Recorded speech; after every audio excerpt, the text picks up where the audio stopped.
Ang kwentong ito ay hango sa totoong buhay.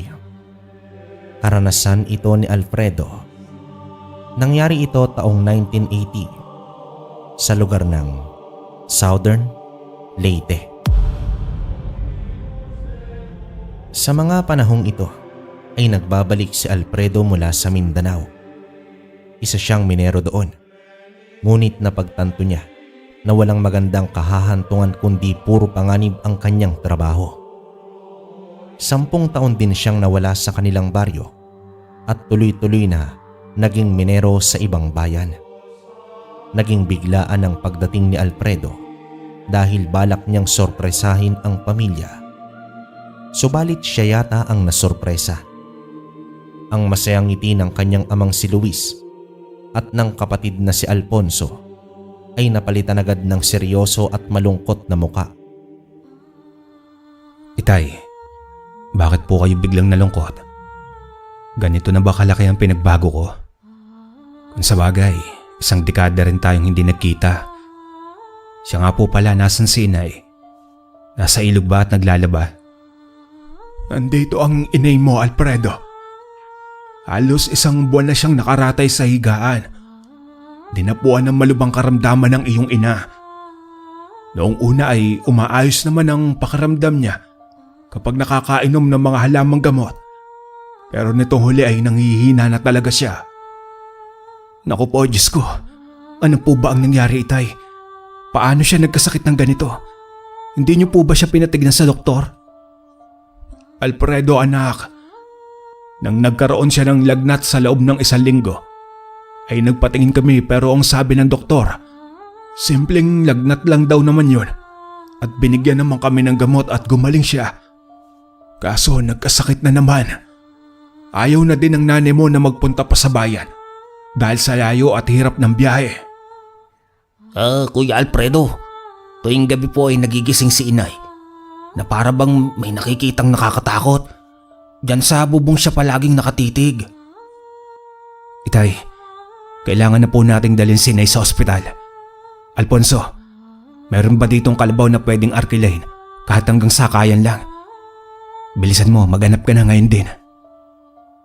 Labis-labis na pagkaawa ni Alfredo sa kanyang ina. Hindi ito ang kanyang inaasahan na madatnan. Bilang isang anak, nais nitong gumaling ang kanyang ina. May perang sapat naman siya para sa negosyong sisimulan, pero gagamitin niya ito upang mapagaling ang kanyang ina. Magtatakip silim na nang makabalik si Alfonso, pero wala siyang nakitang nagpapaarkila ng kalabaw. Hinawakan ni Luis si Alfredo sa balikat at nagwikang ipagpapabukas na lang muna ang lahat. Kararating lang niya, dapat siyang magpahinga muna. Gayunpaman, nagkaroon ng maliit na salo-salo ang mag-anak. Tila dinala ni Alfredo ang kanyang pamilya sa ibang mundo dahil sa mga kwento niya sa Mindanao. Doon ay naranasan ni Alfredo ang maharang ng mga rebelde, mga kakaibang bagay tulad ng mga multo, maging ng aswang. Subalit wala pa naman siyang nakaharap na multo o aswang. Nang banggitin ni Alfredo ang salitang aswang, ay tila natahimik ang mag-amang kasama niya. Pero ang biglaang pagtahimik ay agad naman binawi ni Alfonso ng isa pang tagay. Hanggang sa sumapit na ang 11:00 ng gabi. Dito nag-umpisang umungol ng mahina ang kanilang ina. Agad namang napatakbo ang tatlo sa loob ng kwarto at nakita nila ang nakapikit pero balisang babae. Pinagpapawisan at umuungol ng mahina na tila nahihirapan. Nay, ako po ito si Alfredo. Nakabalik na po ako, inay. Bukas po ay dadaling ka namin sa ospital. Ano po ba ang nararamdaman mo, inay? Magsalita po kayo. Lagi lang siyang ganyan, Kuya Alfredo. Tignan mo, mamaya didilat yan. Tapos manginginig na parang may kinatatakutan po. Itay, lagnat lang po ba talaga ang pinag-umpisahan nito? Ang naaalala ko, Alfredo anak, tumatakbong umuwi ang iyong inay. Bitbit ang planggana ng nilabang damit Panaylingon siya at sinabing may humahabol daw sa kanya. Isang lalaki daw na may kakaibang itsura at kilos. Sinong lalaki? At bakit po siya hinahabol? Alam mo kasi anak, marami nang nagbago sa baryo natin. May mga taong una ay mga dayuhan pero naninirahan na dito. Ayon sa kwento ng iilan, mga aswang daw ang mga bagong naninirahan dito. Pero wala namang katiyakan sa mga haka-haka. Pero nung sinabi ng iyong inaan tungkol sa humahabol sa kanya, ay para bang naniwala na ako sa mga bulong-bulungan anak. Aswang. Kalokohan po yan, Itay. Basta, bukas na bukas dadalhin po natin sa ospital si inay. Nang biglang sumigaw ang asawa ni Luis, dumilat ang mga mata at nanginginig. Nakatitig sa bubong at takot na takot. Agad naman itong niyakap ni Alfredo at paulit-ulit na tinanong ang ina. Nagkaroon na ng komosyon sa loob ng pamamahay nila.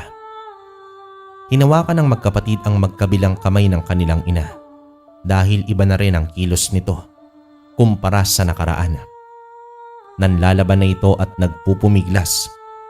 Tumitig ito ng masama kay Alfredo at tila ba hindi nito nakilala ang anak. Pinipilit naman na ipaalala ni Alfredo kung sino ito, habang ang ama ay walang tigil sa pagdadasal na nasa paanan ng asawa. Ang ina nila ay tila sinaniban ng masamang espiritu. Isang pangyayari na mangmang silang lahat. Matapos ang ilang minuto ay humupa na rin ito at natahimik ang bahay. Nanatili si Alonso sa gilid ng ina habang nag-uusap naman ang mag-ama sa beranda.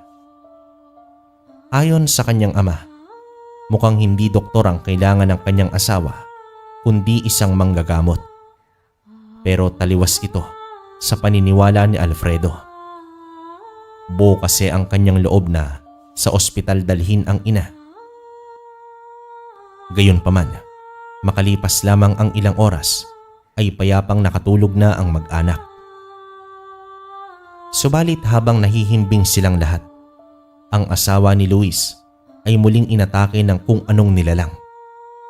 Ngunit sa sandaling yon ay hindi na ito sumisigaw.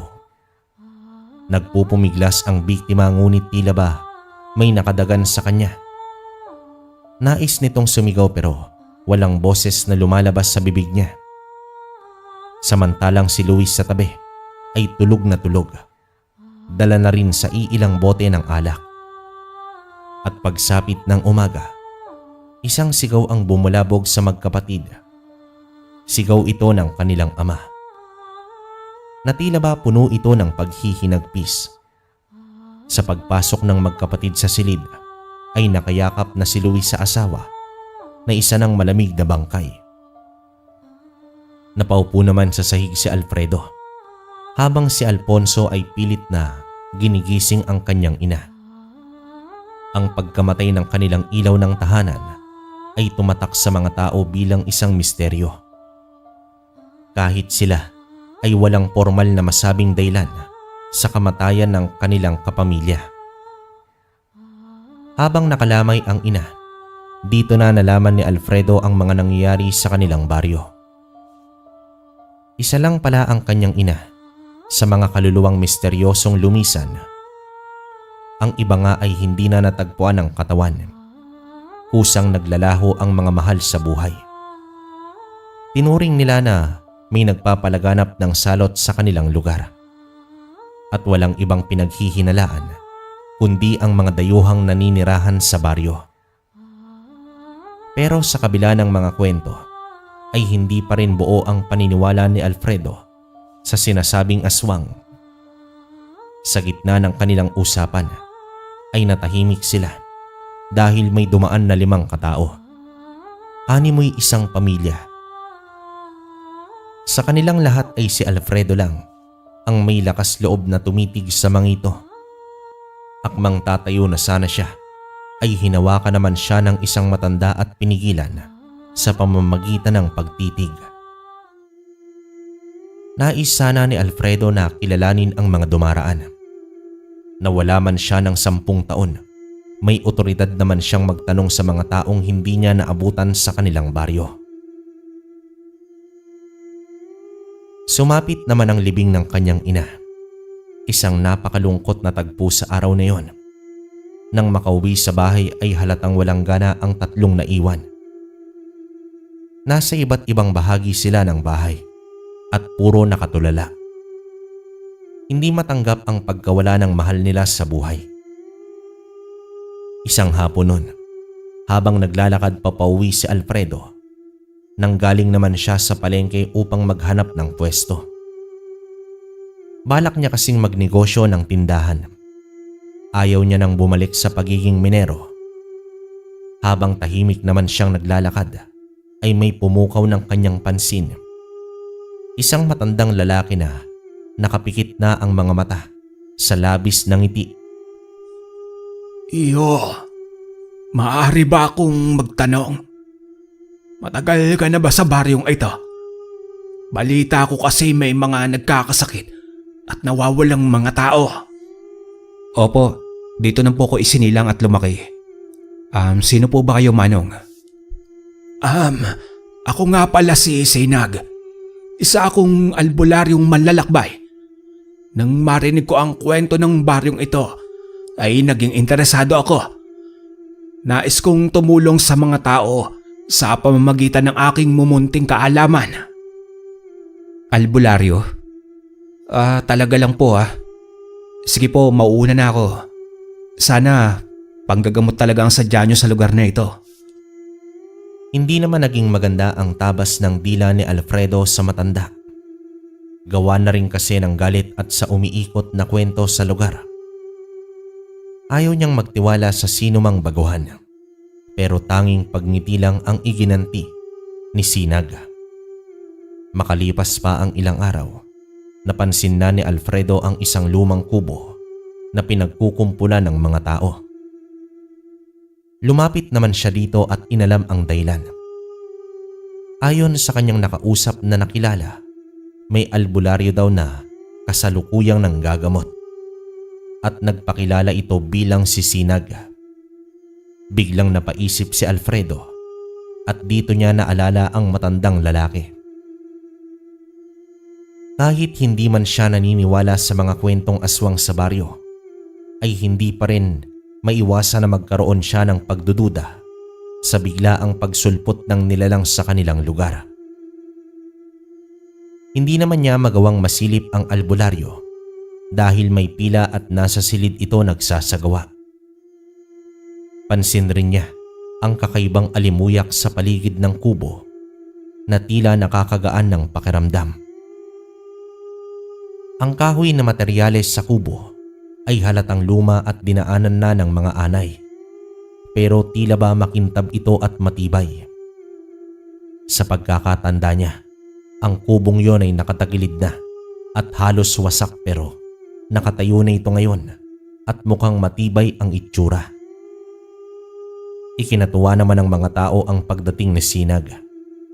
Mga matatanda lang sa kanilang baryo ang nakaranas na may albularyo noong kabataan nila.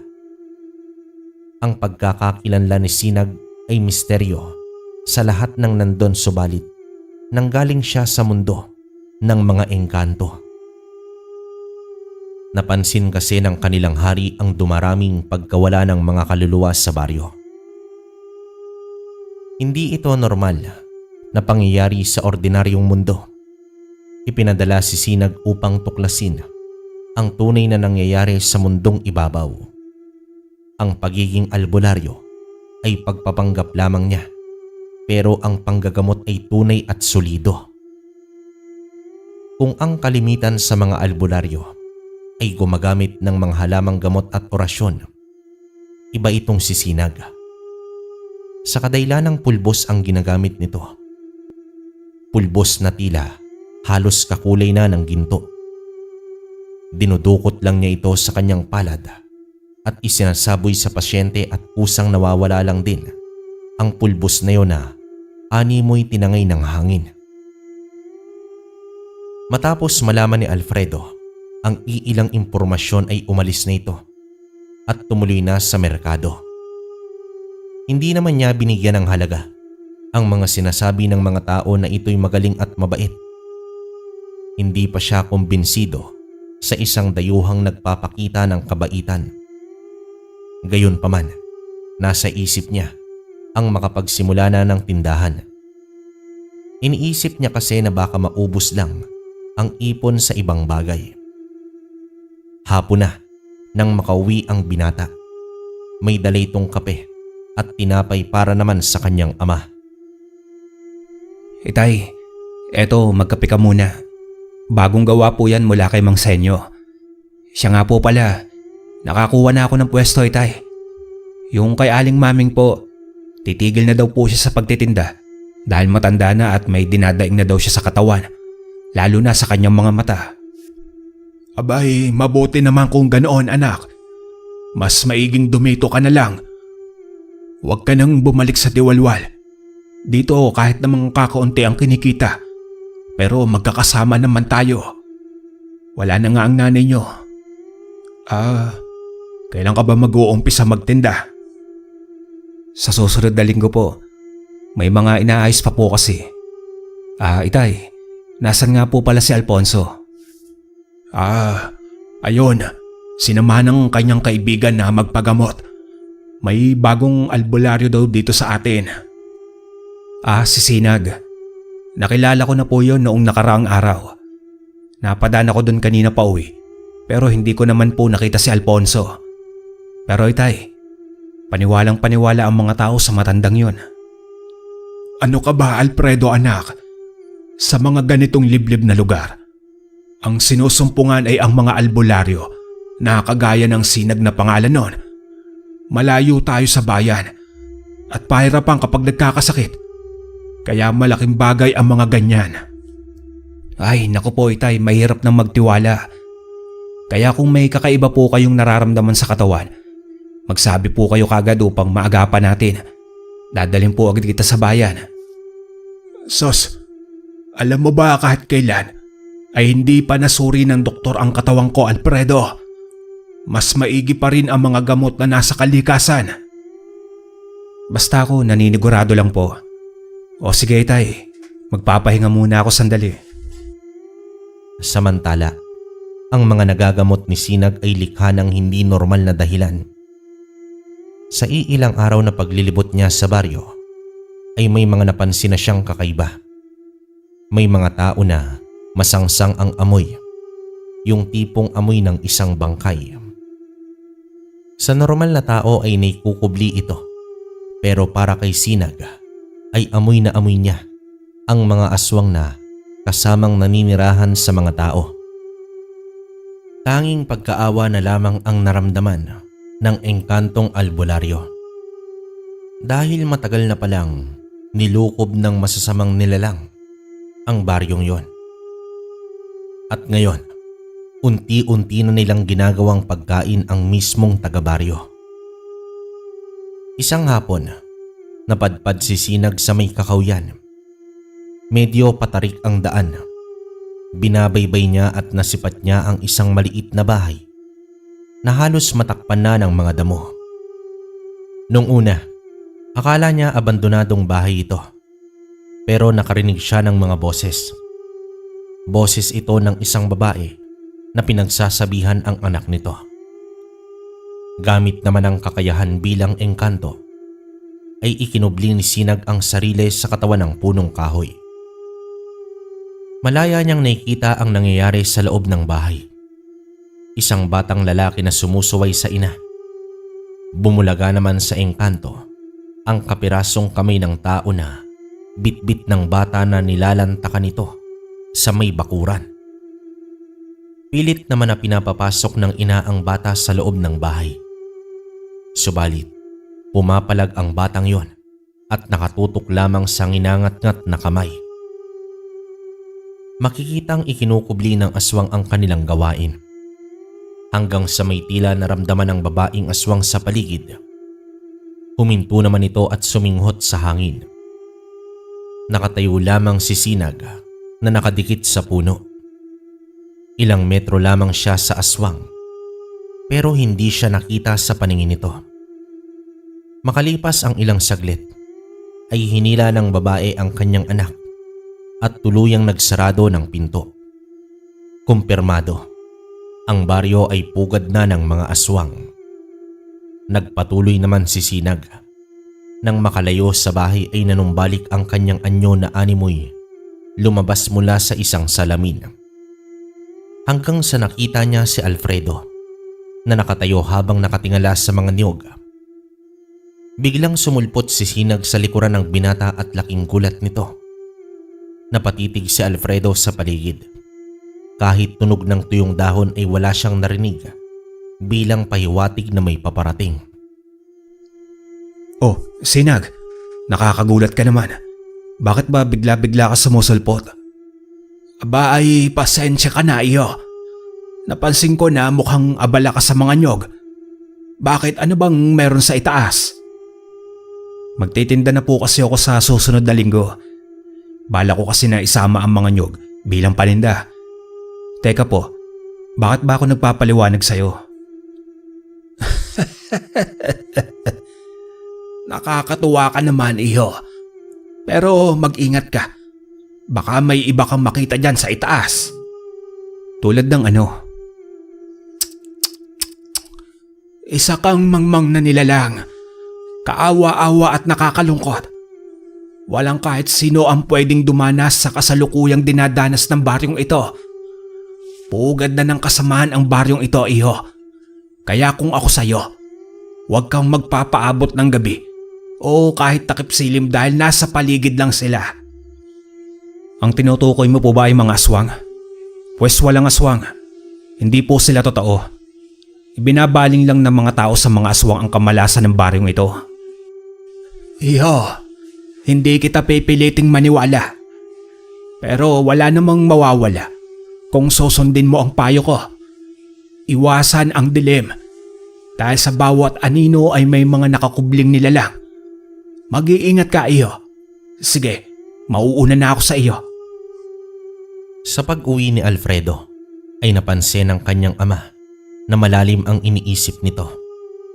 Kinamusta siya ni Luis at ang negosyong itatayo. Sumagot naman si Alfredo ng maayos pero tila iba ang iniisip ng binata. Sa pag-uusisa pa ni Luis ay dito inilahad na ng anak ang pagtatagpo nila ng albularyo. Matapos magkwento ay nagwika naman si Luis na posibleng may katotohanan ang babala ng dayong albularyo. Para kay Alfredo, kailangan niya muna ng ebidensya dahil malakas pa rin ang kanyang paniniwala na walang aswang sa kanilang baryo. Samantala, sa sumunod na mga araw ay itinayo na ni Alfredo ang kanyang tindahan sa may merkado. Sa tulong naman ni Alfonso ay may mga inayos sila sa pwesto at nagdagdag pa ng mga estante. May mga kaibigan at kakilalang napapadaan at binati nila si Alfredo at tila ba nagbiro pa ito ng inuman. Walang mapaglagyan ng tuwa ang binata sa negosyong sisimulan niya. Hindi niya na alintana ang kwento ng baryo. Basta ang mahalaga ay mabuhay sila ng maayos. Nang sumapit ang alas 5 ng hapon, ay dumating ang isang kaibigan ni Alfredo. Sa kanilang pag-uusap, ay nadako sila sa usap-usapan ng mga tao. Ang tungkol sa mga aswang. Nasa mababa at mahinang boses ang pagbanggit ng lalaki sa salitang aswang. Pero si Alfredo ay tumawa ito at malakas na sinabi ang pangungutya niya sa mga aswang. Ayon pa sa binata, ang mga aswang ay kwentong matatanda. Hindi totoo at walang kwentang pag-usapan. Siniko naman siya ng kaibigan dahil napansin nito ang iilang tao na matalim ang titig kay Alfredo. Di na nga nagtagal at ang kaibigan niyang yon ay nagpaalam na. Minandohan naman ni Alfredo ang kapatid na magligpit na upang makauwi na sila. Natapos naman nila ang gawain sa araw na yon. Ang mga paninda ay naisampa na at iisa na lang ang kulang, ang mga niyog. Kinabukasan ng umaga ay umusad na sila Alfredo papuntang niyogan. Noong isang araw pa kasi niya nabili ang iilang niyog at dadaanan muna niya si Betong, ang katiwala ng may-ari ng niyogan, upang samahan siya at bilang taga-akyat na rin ng niyog. May dalang kariton si Alfredo na paglalagyan ng mga niyog. Gayunpaman, tumungo na ang dalawa sa tahimik at liblib na niyogan. Nagkakalabugan ang bawat niyog na nalalaglag at mabilis naman itong dinadampot ni Alfredo. Bumaba na rito si Betong upang sa kabilang puno naman aakyat.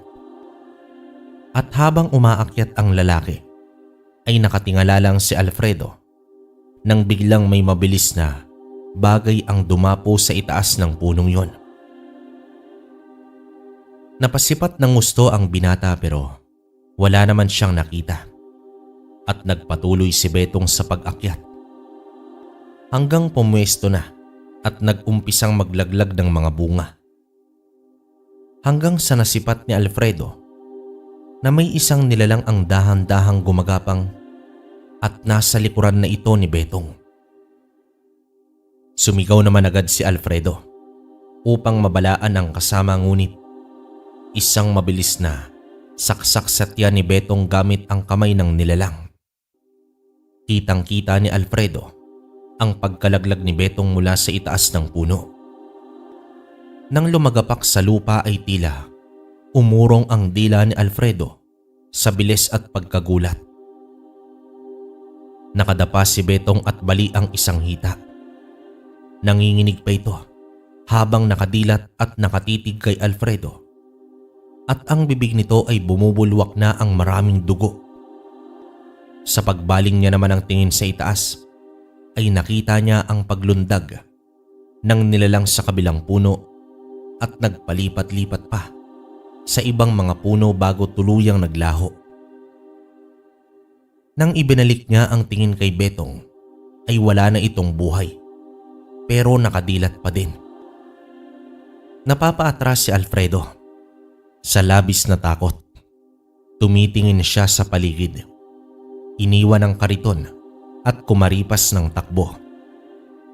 Agad niyang pinuntahan ang may-ari ng niyogan at nauutal na naglahad dito ng kwento. Sumugod sila sa lugar kasama ang iba pang mga tauhan ng may-ari, subalit walang katawan na natagpuan. Kahit bakas ng dugo ay wala. Para bang sinipsip ito sa lupa. Napasapupo na lamang sa ulo si Alfredo dahil tiyak siya kung saan niya iniwan ang bangkay ni Betong.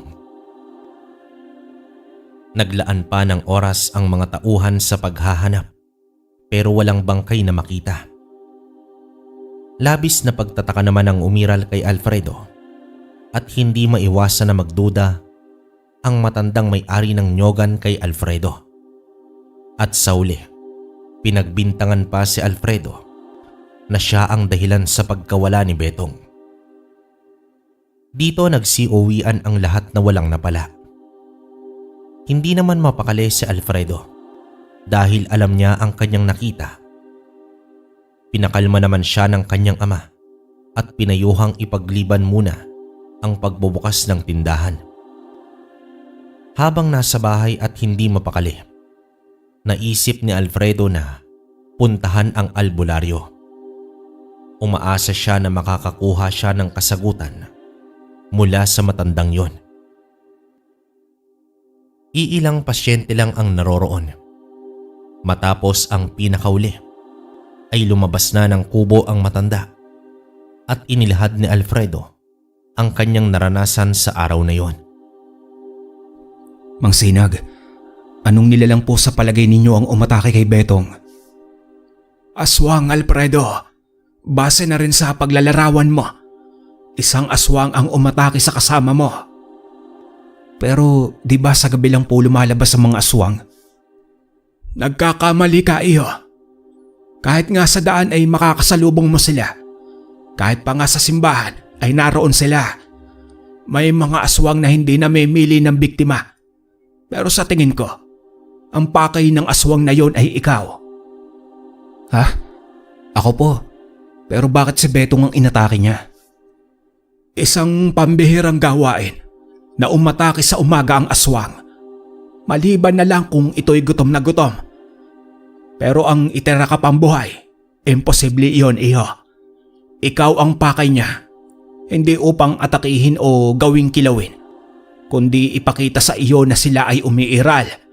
At ang masama doon, markado ka na. Ibig sabihin hindi na magtatagal ang buhay mo. Ikaw at ng pamilya mo, iho. Ano po ang sinasabi ninyo? At bakit ito gagawin sa akin ng aswang? Bubuhayin tapos papatayin lang din? Marahil ay minaliit mo ang pag-iral nila. Ang mga aswang na nakakarinig ng panliliit sa kanilang lahi ay pinapatunayan nila sa taong yon na sila ay totoo. Tatakutin ka, babaliwin, idadamay ang lahat na malapit sa iyo. Gagawin kang saksi sa pagkamatay ng lahat at ang huli, ikaw na ang kanilang papatayin.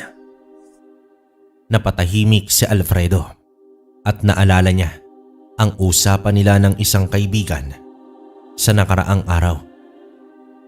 Maraming tao sa palengke ng araw na iyon at marahil may nakarinig na aswang sa kanilang pinag-usapan. Ang paniniwala ni Alfredo ay nag-iba sa isang iglap. Alam niya ang kanyang nakita at nasaksihan. Hindi ito misteryo, kundi kagagawan ito ng nilalang na makapangyarihan. Kung babalikan po ako ng aswang, tiyak madadamay ang pamilya ko. Ano po ba ang dapat kong gawin, Mansinag? Lumaban, iho. Wala kang ibang gagawin kundi ang lumaban. Pero paano? Hindi naman po sila mga tao. Ngayon naniniwala ka na totoo sila. Kung sa bagay, naiintindihan kita, iho. Halika sa loob at may ibibigay ako sa iyo. Isang maliit na garapon ang ibinigay ni Sinag sa binata. Naglalaman ito ng pulbos. Ayon pa sa albularyo, isasaboy ang mga pulbos sa paligid ng bahay. Magsisilbi itong proteksyon sa loob ng 3 araw, pero nawawala ang bisa nito kapag nabasa ng ulan. Habang may epekto pa ang pulbos na yon, ay ligtas ang sinumang tao na nasa loob ng bahay. Inabisuhan naman niya si Alfredo na sa loob ng 3 araw ay aalamin niya ang uri ng aswang na umiiral sa kanilang baryo upang mapag-aralan nito kung papaano lalabanan ang nilalang na yon. Nagpasalamat naman ang binata at dumiretso na ng bahay. Bago naman dumilim nun, ay isinagawa niya na ang sinabi ng matanda. Umikot siya sa bahay habang ibinubudbud ang pulbos. Nasa bintana naman si Luis at nakatitig lang si ginagawa ng anak habang si Alfonso ay abala sa kusina. Habang sila'y naghahapunan, ay dito na inilahad ni Alfredo ang tungkol sa pulbos. Hindi naman maiwasan ni Luis at Alfonso ang makaramdam ng pangamba at labis na takot. Pero tiniyak ni Alfredo na tutulungan sila ng albularyo. Sa gabing yon ay hindi nakatulog ang binata. Hindi siya mapakali. Naglalaro sa isip niya na nasa paligid lang ang aswang at sa anumang oras ay aatake ito. Panaysilip pa ang binata sa siwang ng dingding habang nasa loob siya ng kanyang kwarto. Humihiga sa kama pero ang pandinig niya ay nasa labas. Konting kaluskos ay bumabalikwas agad si Alfredo. Hanggang sa umupo na lamang siya sa may sahig at sumandal sa dingding. Dito hindi niya namalaya na nakatulog na siya. Kinabukasan ay nagpaalam si Alfredo na magbubukas na siya ng tindahan. Naisip kasi niya na hindi dapat kontrolin ng takot ang kanyang buhay. Kailangan niyang kumain sa pang-araw-araw para na rin sa kanilang pamilya. Paalis na sana si Alfredo matapos magbihes nang makita niya ang garapon sa ibabaw ng mesa sa kanyang kwarto. May konti pa itong laman. Kinuha niya ang garapon at inilagay sa kanyang dalambag. Sa araw na yon ay nagbukas ang tindahan ni Alfredo. Makalipas lamang ang ilang minuto ay may dumating na babae. Nagpakilala itong asawa ni Betong. Nakiusap ito kay Alfredo kung alam ba nito kung nasaan ang kanyang asawa. Malungkot na kinausap ni Alfredo ang babae at sinabi lang niya kung ano ang kanyang nalalaman. Ilang araw na ang lumipas pero hindi pa rin natatagpuan si Betong. Umalis naman ang babaeng yon na malungkot ang itsura. Pagsapit ng tanghali ay dumating si Alfonso. Inabisuhan niya naman ang kapatid na bantayan muna ang tindahan.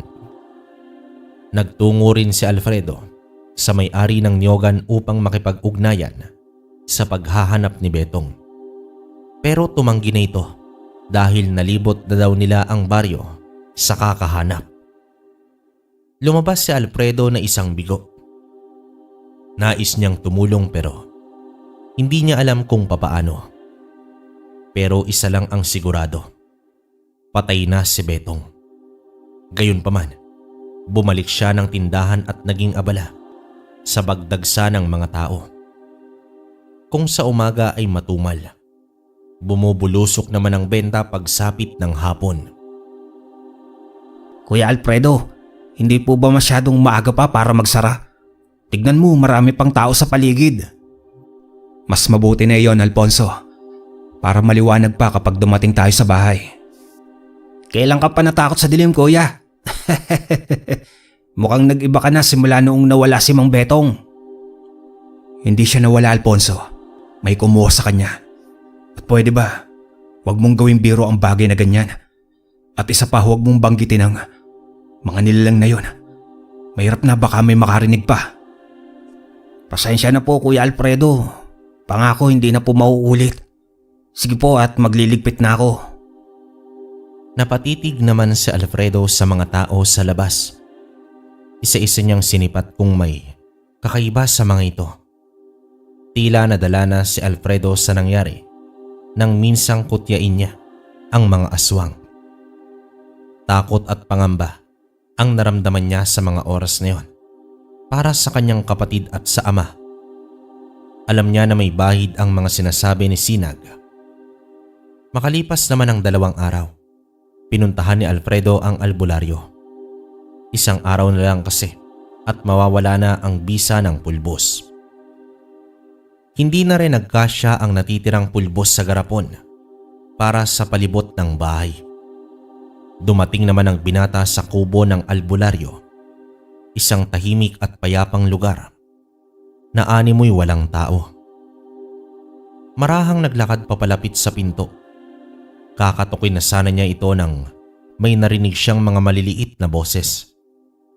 Parang mga bata ito na naglalaro pero napakaliit ng mga boses at sobrang matitinis. Inakala ni Alfredo na mga duwende kaya minabuti niyang sumilip sa may siwang. Nanlaki naman ang mga mata ng binata nang makita niya ang 3 maliliit na nilalang na may mga pakpak at lumilipad paikot sa isang lampara. 3 maliliit na diwata ang nakita ng binata. Kasinlaki lang ito ng daliri. Napatras naman siya at nagulat. Muli siyang sumilip upang kumpirmahin na hindi nga siya namamalikmata. At ayun nga, totoo ang kanyang mga nakita. 3 diwata ang masayang umiikot sa apoy ng lampara. Muling napaiwas si Alfredo at napatras, papalayo ng bahay, nang sumambulat sa kanyang likuran ang albularyo. Ang itsura ng binata na humarap sa matanda ay puno ng pagkagulat at pagkabigla. Nauutal naman siyang itinuro ang kubo at ang mga diwatang naglalaro sa rampara. Ngunit natawa lang ang matanda at tinapik siya sa kanyang balikat. Inaya naman siya nito sa loob ng kubo. Sa kanilang pagpasok ay wala na ang tatlong nilalang at patay na rin ang ilaw sa lampara. Hindi nga ako nagkamali sa iyo, Alfredo, iyo. Ikaw ay natatanging tao. Hindi normal sa isang tao ang makakita ng mga diwata. Maliban na lang kung ito ay sadyang nagpapakita. Oo, may kakayahan ang tao tulad ng ikatlong mata. O di kaya ay kakaibang katangian. Ano po ang ibig ninyong sabihin? May ikatlong mata po ako, Mang Sinag? Maaari. O pwede ring may kakaiba sa iyo. Isang biyaya na mula sa kalikasan. Alam mo, iho, ang mundo ay puno ng hiwaga. Kaya hindi natin masasabi. Mga diwata ba ang nakita ko kanina? Oo, at mga kasamahan ko sila.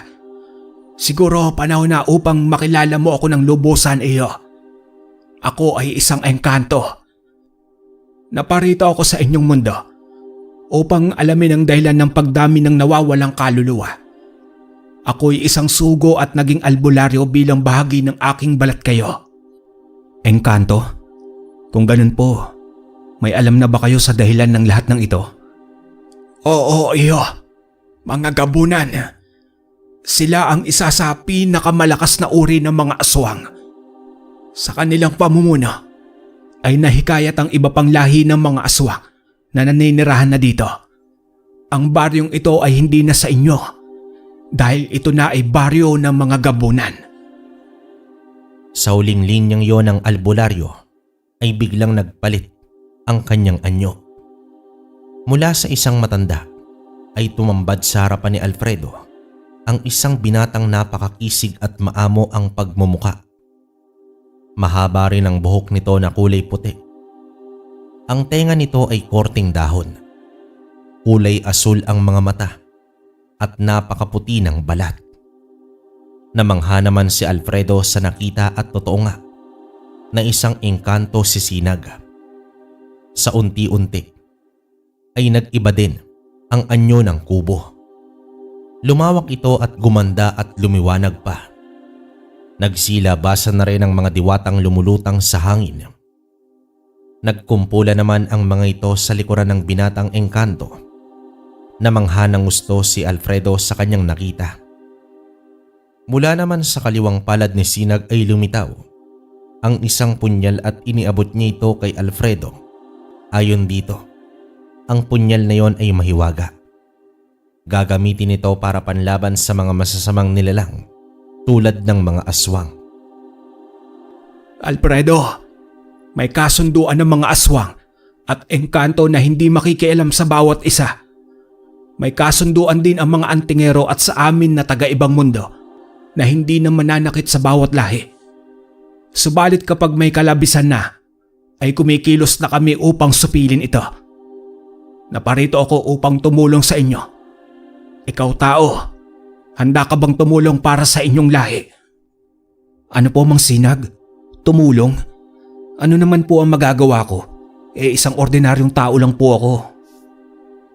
Ang punyal na yan ay siyang sandata at proteksyon mo laban sa mga kalaban.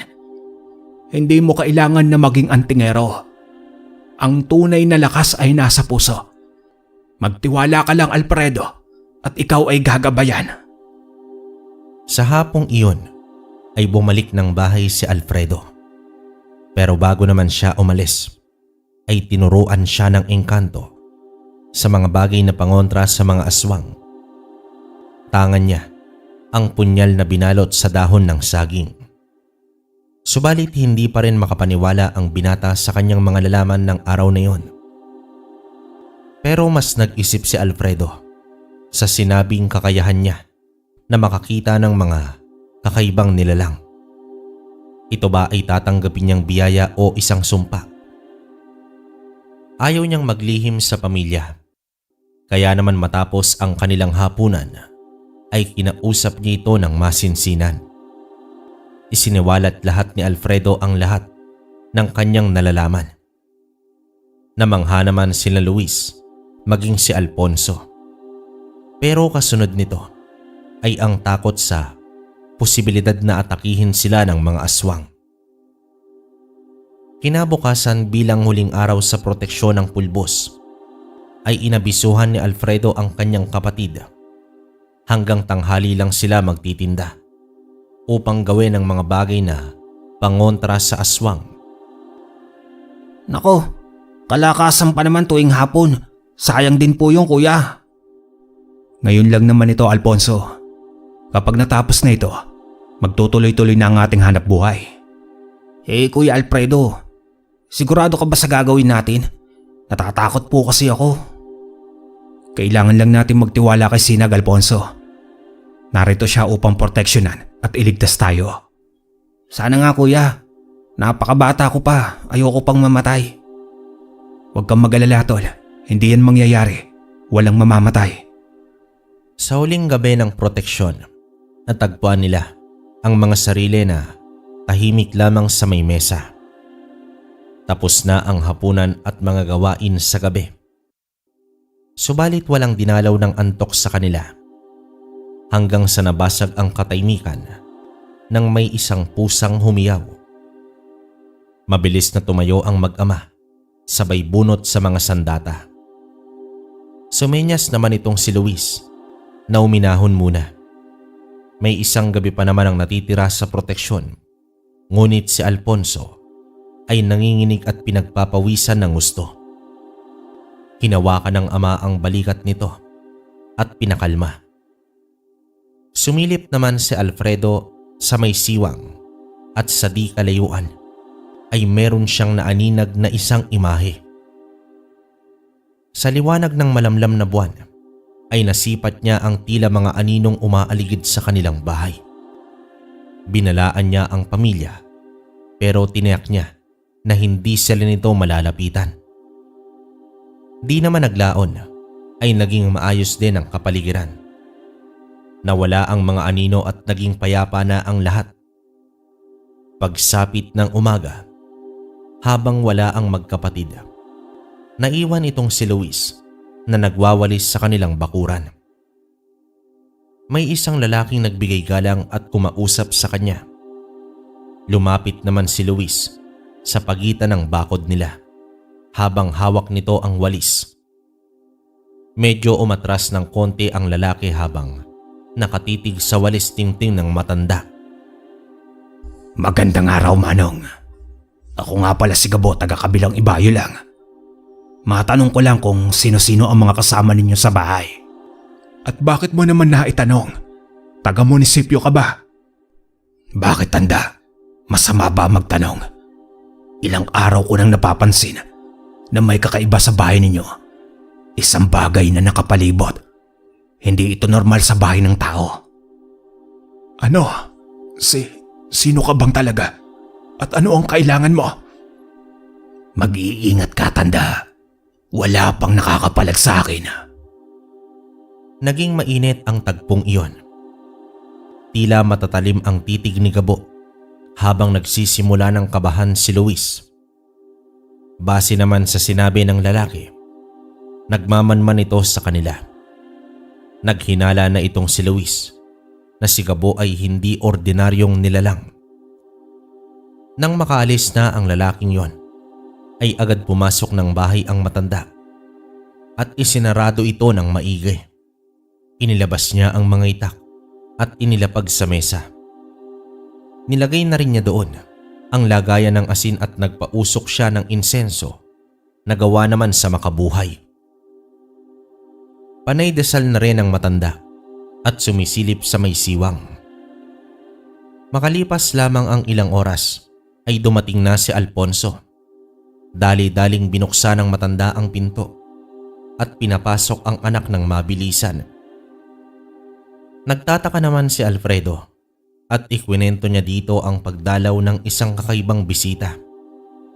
Nagmungkahi naman si Alfredo na mas mabuting puntahan na nila si Alfonso sa palengke upang masabihan. Agad nga na naghanda ang mag-ama. May dalang mga itak at asin. Mahaba ang mga hakbang papunta sa palengke. Nang malaman na ni Alfredo ang tungkol kay Gabo, ay agad itong nagdesisyon na magsara at kasama ang pamilya, nagtungo sila sa kubo ni Sinag. Sa mga oras na yon ay nagbalik sa anyong matanda ang engkantong albularyo. Iyo, napagawi kayo. Bakit may magpapagamot ba sa inyo? Mang Sinag, may nakausap si Itay kanina. Gabo daw po ang pangalan. Nagtatanong daw po ito, sabi ni tatay, kung sino-sino ang kasama niya sa bahay. Nagsisimula na sila. Sapat lang ang 3 araw at gabi na proteksyon ko sa inyong bahay upang malaman ko kung sino sila. Si Gabo ay ang pinuno ng mga gabunan sa baryong ito. Huwag kayong mag-alala. Napaghandaan ko na ito. Tanging pakiusap ko lang sa inyong mag-ama. Magtiwala at huwag magpadala sa takot.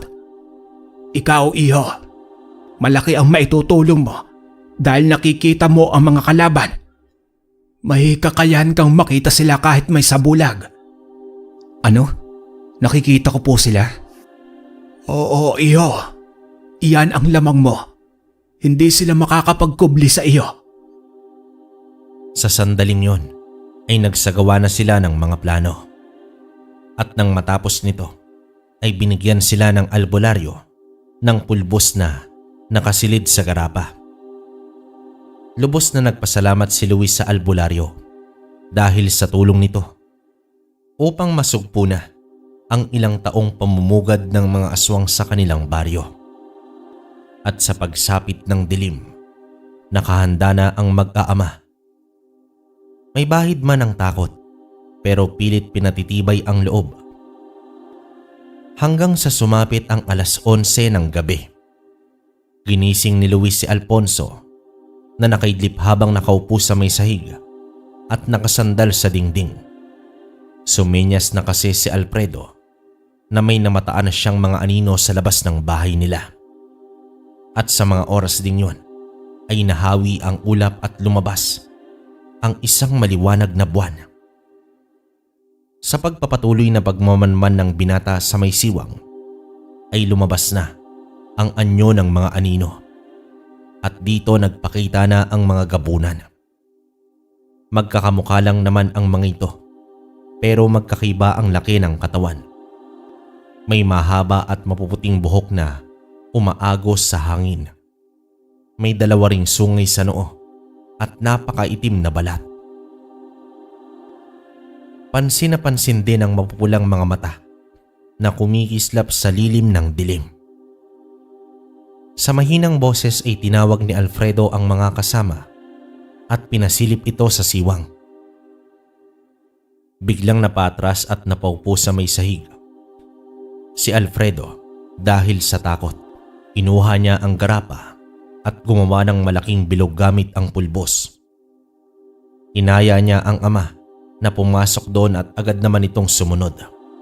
Samantalang nagpatuloy sa pagmamasid si Alfredo.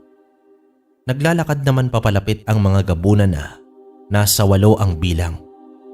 Nang makalapit nito sa bakod ay nagwika na si Gabo sa malalim at nakakakilabot na boses. Tanda, alam kong hindi ka nag-iisa dyan sa loob. Interesado lang ako sa kakaibang bagay na nariyan sa inyo. Sino ba ang tumutulong sa inyo, Tanda? May antingero ka bang itinatago? Bakit hindi mo subukang lumapit dito, Gabo? Upang magkaalaman tayo. Mukhang may ipinagmamalaki ka, Tanda. Kung gano'n, sige, lalapit na ako. At oras na mahuli kita, pipihitin ko ang leeg mo pabaliktad. Ang pagsagot ni Luis ay pampatay oras lamang. Hinihintay kasi nila ang pagdating ni Sinag. Nagkunwaring matapang ang matanda pero nangangatog na pala ito sa labis na takot. Ilang saglit pa ay naririnig na nila ang mga yabag ni Gabo. Ang bakod nila na gawa sa kahoy ay animoy papel lang na hinawi ng aswang. Nakatayo na ang pinuno sa bakuran nila. Lumanghap naman ito ng hangin at itinaas ang kanyang kamay. Sa udyat nito ay isa-isang sumugod at umatake ang mga aswang sa bahay ng mag-aama. Ngunit sabay-sabay na nagtalsikan ang mga nilalang at tumambad sa paningin ni Gabo ang binatang engkanto. Nagulat ang gabunan at bahagyang humakbang ito paatras. Sino ka? Ikaw bang itinatago ng matanda? Pero hindi ka naman tao. Hindi na importante kung sino ako. Ang mahalaga ay matapos na ang pagpupugad ninyo sa baryong ito. Sumiklab ang apoy sa mga mata ng gabunan at dito nagsimula ang labanan. Agad na umarang ang dalawa pang gabunan at hinarap ang binata. Tumalo ng engkanto na tila lumutang sa ere. Kasunod nito ay ang pagsaboy ng pulbos. Sa pagdampi ng pulbos sa balat ng mga aswang ay naglulupasay ang mga ito na tila ba napaso. Mabilis naman na sumugod ang iba pa at sa pagkakataong ito ay ikinumpas ni Sinag ang kamay at dito lumabas ang maliit na ipo-ipo at tinangay ang iilang gabunan na tumilapon. Subalit may sumugod pa mula sa likuran ng binata dahilan upang bumagsak ito sa lupa at kumulong. Bumulusok naman ang talon si Gabo upang puruhan ang binata pero agad nitong sinalag ang pinuno sa pamamagitan ng hangin. Bahagyang bumaon ang katawan ni Sinag sa lupa at nag-iwan pa ito ng marka. Anong uri ng engkanto ka? Bakit napakalakas mo? Ngumisi lang naman ang engkanto at nasipat niya ang isang gabunan na palihim na pumasok sa bintana ng bahay. Agad niyang itinuro ang kaliwang kamay sa mismong bahay at nagsiangatan ang mga itak nila Alfredo na nasa mesa at sumalubong ito sa mga aswang. Umangil naman ang nilalang at lumagapak ito sa lupa. At sa pagkakataong ito ay dito na inilabas ni Alfredo ang punyal. Wala siyang alam gawin dito kundi ang itarak ito sa nilalang na yon. Kasabay ng kilos niya ay umilaw ang punyal na tila isang asul na liwanag at humaba hanggang sa tumarak sa dibdib ng aswang. Nagulat ang iba pa at napatakip sa mga mata dahil nasisilaw ito sa liwanag. Dito na iwinasiwas ni Alfredo ang punyal na naging isang talibong na at tila kumikislap ang talim sa tuwing natatamaan ng buwan. Batid naman ang pagtataka ni Gabo kung bakit may binata na namang sumulpot. Ngayon ay nahati na ang kanyang atensyon at nanlaki pa ang mga mata ng pinuno dahil biglang nagliyab ang kanang kamay ng engkanto. Nabuo naman ang isang bolang apoy. Dahil dito, napaangil ang mga aswang at hindi na makaatake. Samantala, nasa loob lang ng bilog sila Alfonso at Luis. Dasal at pagsindi ng insenso lang ang kanilang nagagawa. Binalot man ng takot pero puno ng pag-asang mananalo sa labanan.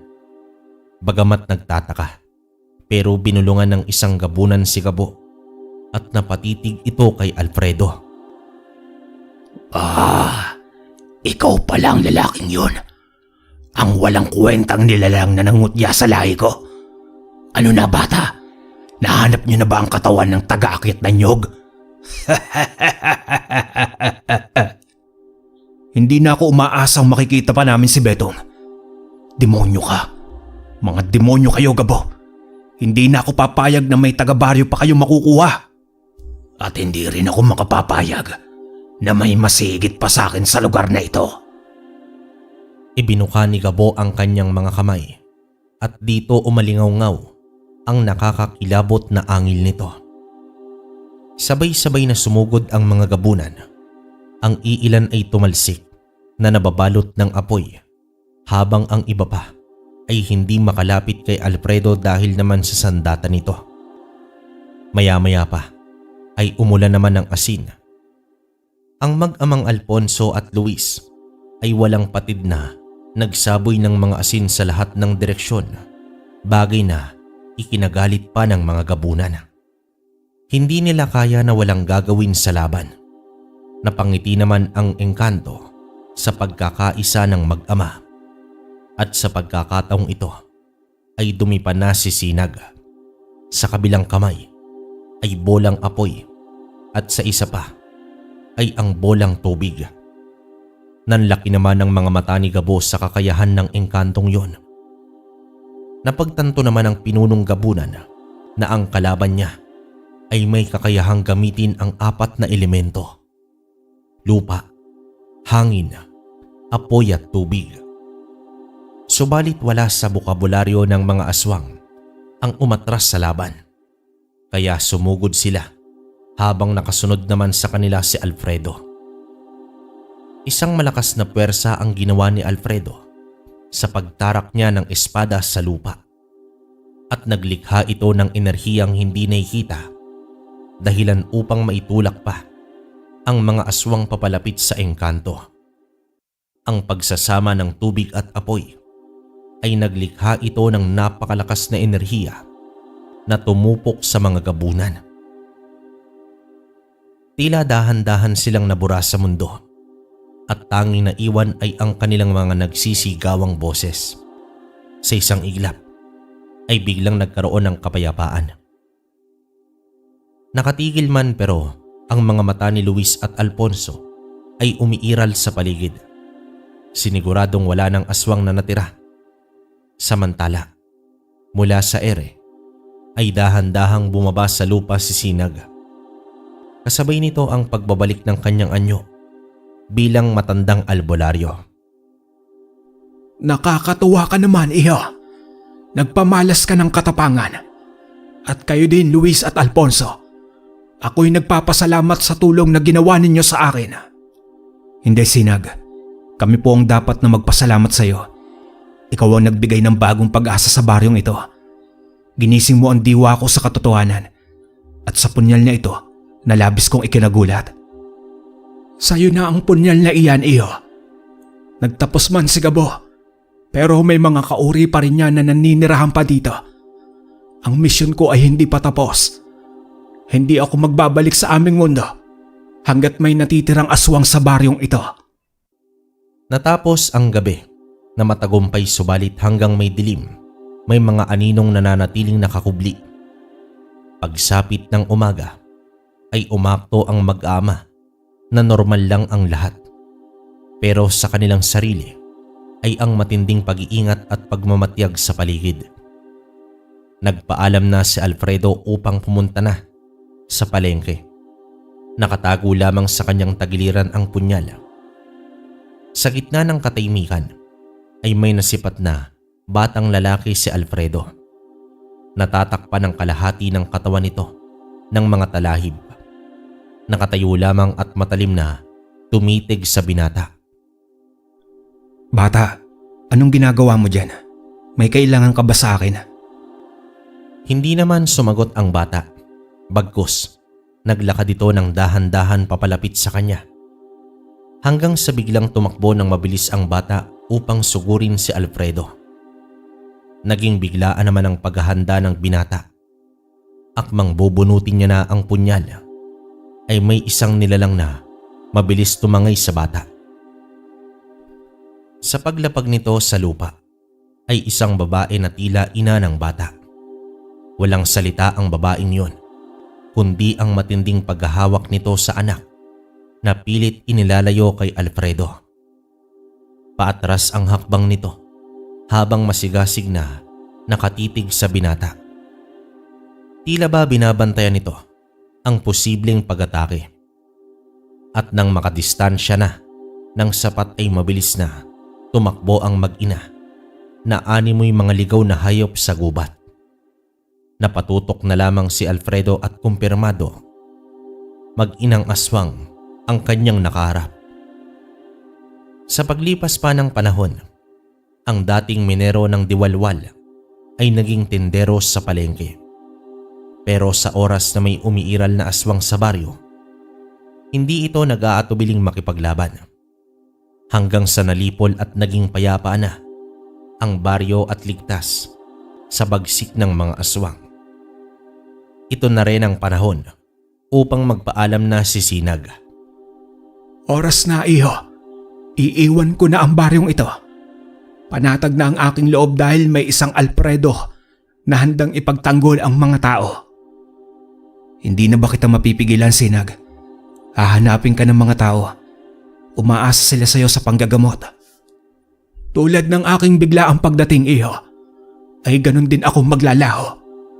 Hayaan mo't at ang aking presensya ay magiging alaala na lang Napangiti na nila. lamang dito si Alfredo. Pero ika nga, Ikinaway na ni kapag may Sinag ang pinto kamay magsasarado, at tumalikod. may bintana namang Sa magbubukas. unti-unting paglayo ng engkanto Mahiwaga ang mundo, iho.